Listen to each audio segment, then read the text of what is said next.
Hey, this is Gavin Gaddis in for Tom Webster for Sounds Profitable today, Thursday, April 16th, 2026, the AI enthusiasm gap, listeners versus watchers. A look at how audiences that consume media differently feel about AI-generated voices.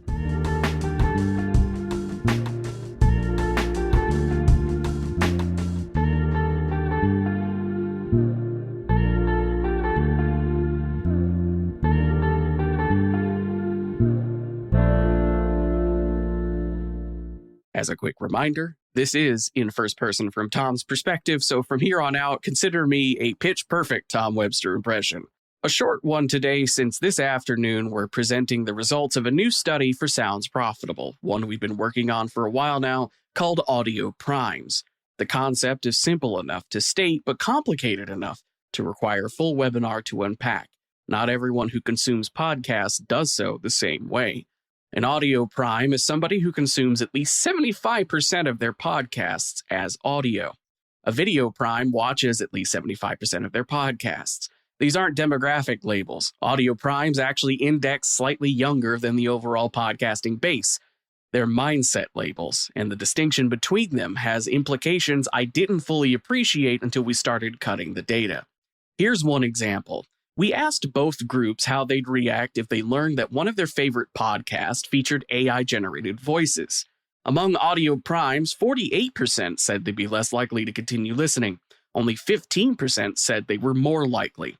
This tracks what you'd expect. Audio-first listeners value authenticity in the channel they've chosen, and an AI voice feels like a violation of the contract. In today's article, the graph shown for receptivity to AI-generated voices shows 15% of audio primes are more likely to continue listening, but with video primes, it's 30% more likely to continue, with 40% saying they're less likely to continue. Now we continue with the article text itself, but look at the video primes. 40% less likely, sure, but 30% more likely. Double the enthusiasm of video primes.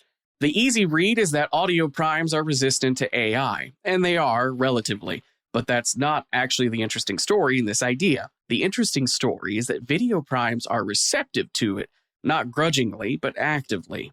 3 in 10 say AI voice would make them more likely to stick around.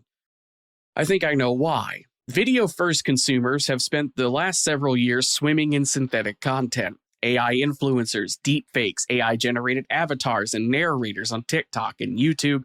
They've already negotiated their relationship with, this isn't a real person, and I don't mind. They have a frame for it. Audio primes don't, or at least less of one. When you have chosen audio as your primary mode of consuming podcasts, voice is the whole medium. It's the only thing there. A synthetic voice isn't a gimmick you can contextualize. It's a substitution for the thing you came for.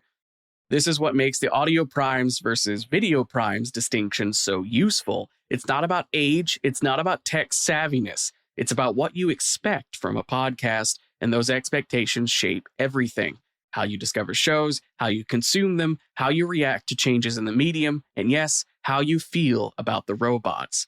Today's webinar goes much deeper into this one data point. I'll be walking through who audio primes are, what makes them distinct, and what makes those differences mean for creators, platforms, and anyone buying or selling podcast advertising.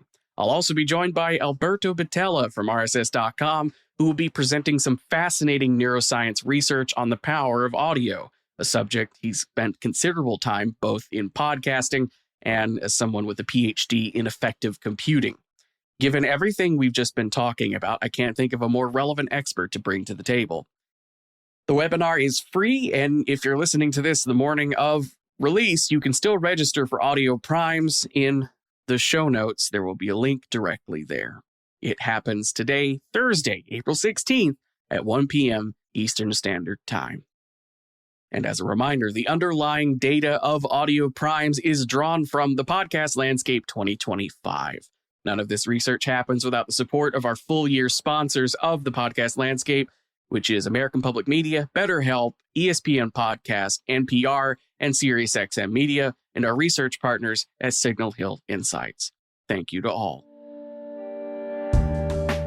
Thanks for listening to Tom's article, The AI Enthusiasm Gap, Listeners versus Watchers.